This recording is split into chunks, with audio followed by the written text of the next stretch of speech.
Pigmentation isn't aging. It's a sign. Your body is out of balance. We helped a 68-year-old go from this to this in just 20 days by healing the inside, not the surface. And in this episode, you learn how. Welcome back to the Senior Health Podcast, where we dive into the real science behind aging well and living fully after 60. This episode reveals what most seniors miss. That skin changes aren't just cosmetic, but warning signs of deeper imbalances you can still reverse if you watch this entire episode. Because according to a 2022 report by the National Institutes of Health, over 70% of adults over 60 show visible signs of skin pigmentation disorders, yet most are never assessed for underlying nutrient or metabolic issues. And that's the real danger. When we misread the skin, we misdiagnose the person. We delay care. We ignore early warnings. And what could have been corrected becomes something we just live with. And sitting across from me today is someone who's watched these patterns unfold not over decades, but over an entire century. At over 100 years old, Japan's most respected physician, Shigeaki Hinohara, continues to treat patients and lecture globally. His longevity isn't just about age, it's about perspective. And he's here today to show us why our skin might be the most honest mirror we have. Thank you, John. It's always good to be here. Let me ask you this. How can we treat what's on the surface if we ignore the root that's feeding it? Every day? We can't. If the root cause is still active underneath, no cream or treatment on the surface will truly work. It might cover the symptoms for a while, but real healing only starts when we go deeper. Yes, and that's exactly the trap. Age. Episode overview. Spots, pigmentation, uneven tone, these are not random. They are patterns, and once you've seen enough of them, you realize they rarely come from the skin alone. So, in today's episode, we're going to walk you through exactly how that map works.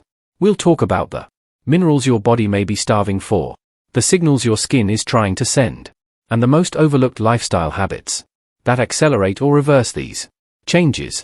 Most importantly, we'll guide you through a simple but powerful 20-day reset that supports your skin both from the inside and out using natural routines that are realistic and sustainable. If you or someone you love is over 60, this is the episode to hear through to the end.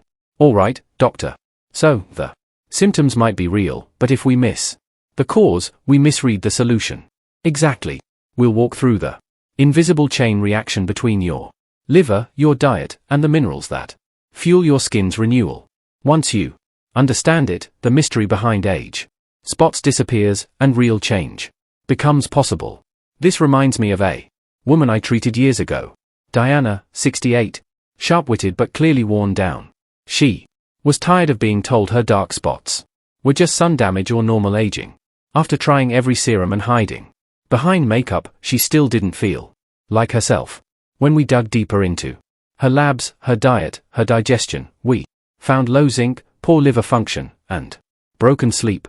Within weeks of making targeted changes, her energy, skin, and confidence came back. It completely changed how I see the skin. Not as decoration, but as communication. The skin doesn't whisper. That's exactly the shift we need. The skin doesn't whisper, it speaks clearly. We just have to learn how to listen. And that brings us to the real question today. What is the skin trying to tell us? And how do minerals, digestion, and internal balance shape what we see on the outside? The skin is one of the few organs we can see with our own eyes every day. And yet, it's the one most often misunderstood. Treated from the outside in when the truth is it heals from the inside out. Minerals like zinc, copper, and magnesium don't just support the skin. They govern its behavior, its ability to repair, to regenerate, to protect.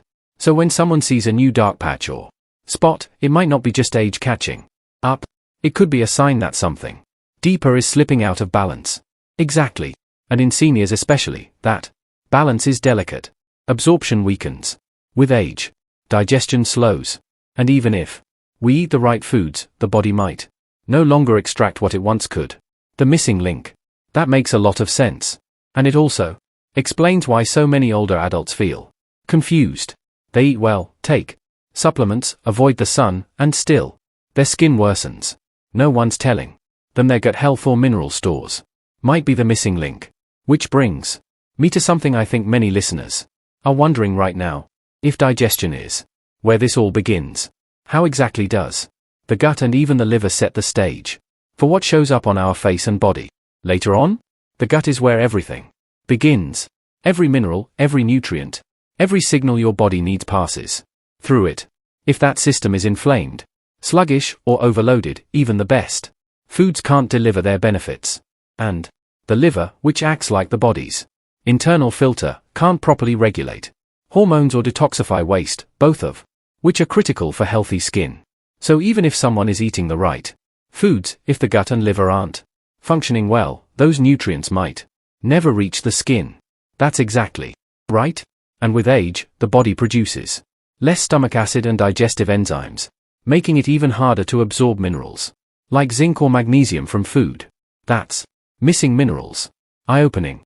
I think a lot of people assume they're doing everything right, when in reality their body isn't absorbing or processing what they are giving it.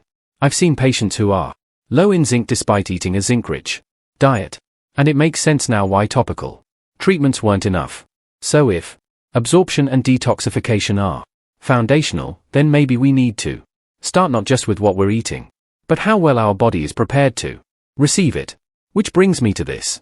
Let's talk about the most overlooked signs that someone's missing these key minerals and what clues the skin is giving us before things get worse. Body gives quiet warnings long before the lab results catch up. With zinc, for instance, one of the earliest signs is poor wound healing. Tiny cuts that take longer to close or dry cracked skin that never seems to soften. Magnesium deficiency can show up as restless sleep, facial tension, or skin that reacts strongly to mild stress or sunlight. So, it's not just about how the skin looks, it's about how it behaves and recovers. The 20-day reset. Absolutely. The resilience of the skin. How it bounces back from stress, sun, or even weather changes is deeply tied to your mineral status. When that system breaks down, pigmentation, roughness, and dullness begin to settle in. I've had patients complain that their skin feels different, more reactive, more unpredictable, but they couldn't explain why. And most times those concerns were brushed off or treated with another cream rather than looking at their internal chemistry. It really shows how easy it is to miss the early signs when we only focus on surface level solutions. Now, I want to move into something practical now because I know many of our listeners are wondering what changes they can start making today, especially in terms of food and daily habits. What's the simple routine? Something realistic for someone in their 60s or 70s that can give their skin and overall health a noticeable boost without feeling overwhelming. There's a simple 20-day reset I often recommend. And it works not because it's extreme, but because it's consistent. It's about removing chemical overload from the skin while nourishing the body from within. One of the first steps is eliminating commercial face products temporarily and using raw natural alternatives that allow the skin to breathe and restore its own rhythm. That's not something people hear often. Most are told to add more products, not stop them altogether. Exactly. But when you stop layering chemicals and let the skin rest, it can finally respond to the internal improvements you're making. Better daily routines, digestion, better sleep, better nutrition. And that internal work includes cutting down sugar, boosting protein, and starting each morning with a warm lemon water. It really mirrors what I've seen clinically. Some of the best skin transformations don't begin in the mirror, but in the kitchen. And that challenge, just 20 days, gives people a manageable window to experiment, observe, and actually feel the difference. I think it's important to mention here that this isn't about perfection or a strict detox. It's a guided pause, a reset. I'd love to dig deeper now into the mineral side of this. What foods naturally support zinc, copper, and magnesium levels, and how seniors can work them into daily meals without relying entirely on supplements. One of the simplest yet most powerful routines is replacing your morning face wash with cold raw milk. It's gentle, full of natural enzymes, and supports the skin's barrier without stripping it, like chemical-based cleansers often do. Pair that with applying a homemade medicated ice made from potato juice, milk, licorice, and lemon essential oil. and you begin helping the skin heal topically while supporting circulation and pigmentation repair. That's surprisingly simple, and honestly, it sounds more soothing than most commercial routines. It is. And when done consistently, especially morning and evening, it allows the skin to detox while giving the body a break from synthetic ingredients. It also makes me think about how many people unknowingly react to their skin care. I've had patients come in with stubborn patches or irritation, and they were layering 5-6 products a day, never realizing their skin needed less, not more. It's empowering to know that going natural, even just for a few weeks, could reveal what's really helping versus what's just masking the issue. That brings us to what's happening on the inside during this reset, the nutrition, the habits, because I know our audience is curious about the specific foods that can restore mineral balance and support real skin change inside the body. The first nutrition change I recommend is cutting down added sugar. Not forever, but for a focused stretch of time. Sugar interferes with collagen production, inflames the skin, and disrupts mineral absorption, especially zinc. At the same time, increasing high-quality protein helps restore cell turnover and gives the skin the building blocks it's been missing. That's something I don't think gets emphasized enough. How sugar and protein directly affect skin, not just weight or energy. Absolutely.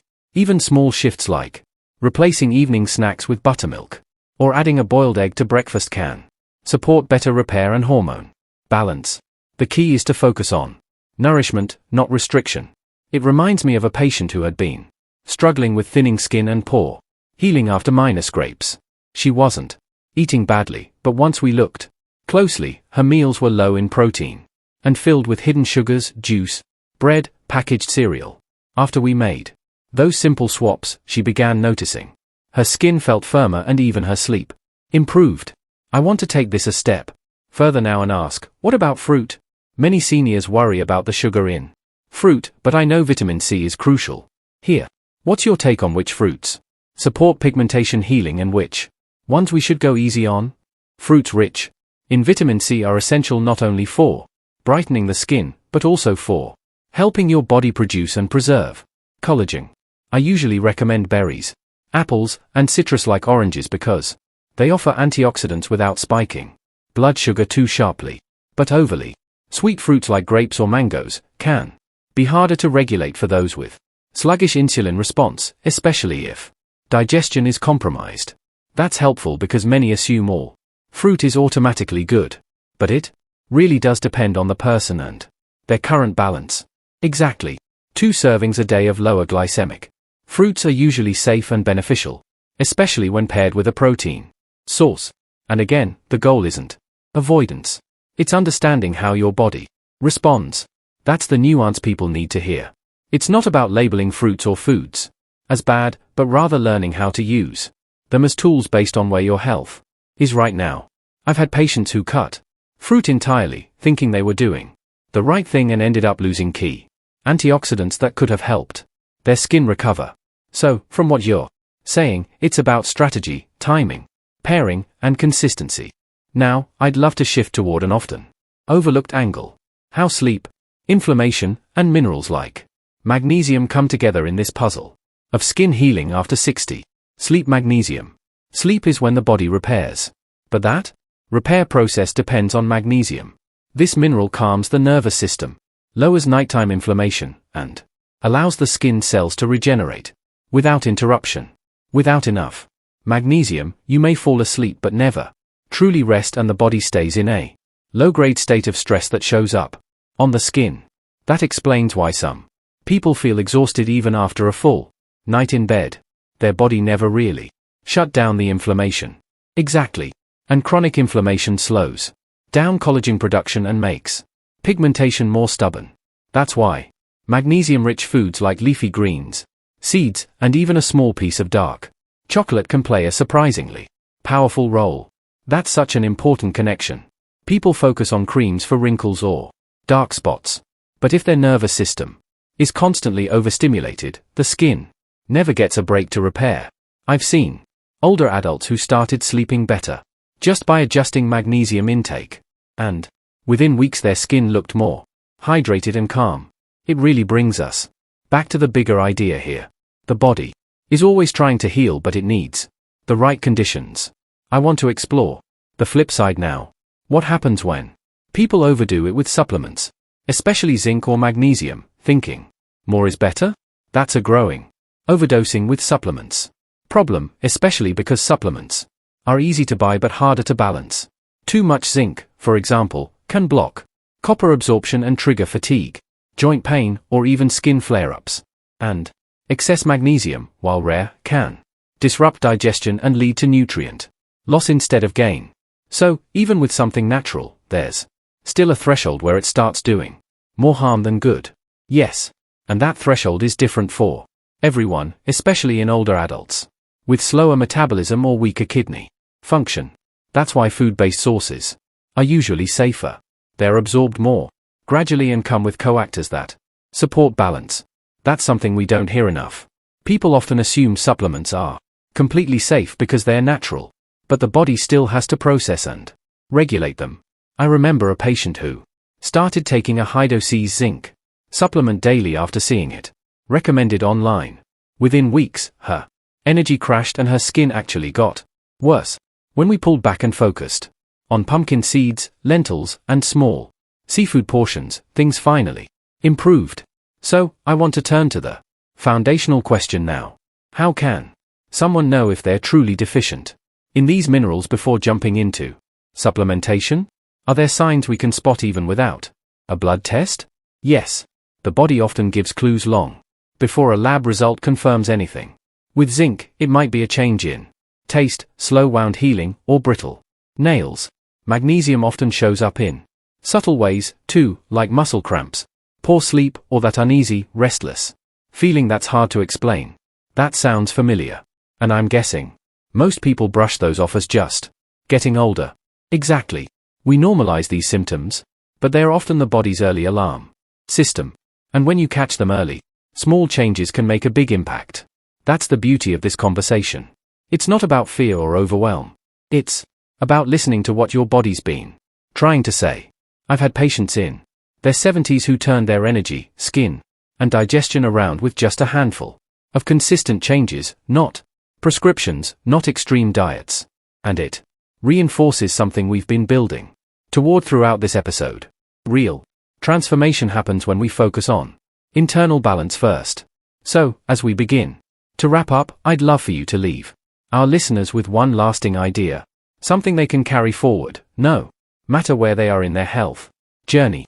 True strength doesn't come from what you put on your skin. It comes from what you restore within. If you nourish balance, the body remembers how to heal. That's the reminder we all need. It's not about chasing perfection. It's about rebuilding trust with our own body, one habit at a time. If this episode sparked something in you, share it with someone you care about. And don't forget to subscribe. Every week, we bring you stories and science to help you age stronger, live sharper, and feel more at home in your own skin.